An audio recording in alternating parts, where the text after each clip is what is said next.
C'est ici, dans une salle à l'abri des regards, que se trouve l'herbier de Tahiti.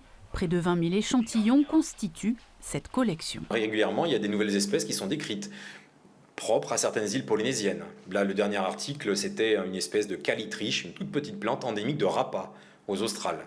Donc on a très régulièrement, chaque année, plusieurs espèces nouvelles décrites de Polynésie. Le tiare célébré à l'occasion des 30 ans de l'appellation d'origine Monoi de Tahiti est la fleur préférée des Polynésiens. Elle est aussi la plus utilisée dans la pharmacopée traditionnelle.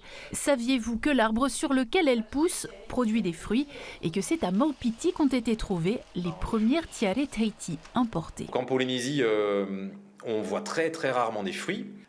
C'est simplement parce que le tiare Tahiti il est dioïque, comme le papayer, avec des pieds femelles et des pieds mâles. Et nous, ce qu'on cultive principalement par marcottage, ce sont des pieds mâles, parce qu'ils font beaucoup plus de fleurs que le pied femelle. On voyait un tiare Tahiti normal, et puis on voyait plein de choses qui lui ressemblaient, blanc ou jaune, des tailles et des formes différentes. Donc l'idée était de savoir ce qu'il en était. On a un seul tiare Tahiti, qui est rattaché à un seul nom latin, c'est Gardenia tahitensis, l'espèce basique qui est utilisée dans le monoï ou en médecine traditionnelle. Et puis on a des gardénias qui ont été importés d'autres pays du monde. Donc il y a des gardénias qui sont venus de Vanuatu, via Wallis, d'autres qui sont venus d'Indonésie ou de Philippines, c'est ceux qui sont colorés en jaune ou en orange. Quelques-uns de Hawaï également, d'autres d'Afrique. Donc l'idée était de passer en revue tous les noms, tous les gardénias, tout ce qui lui ressemblait.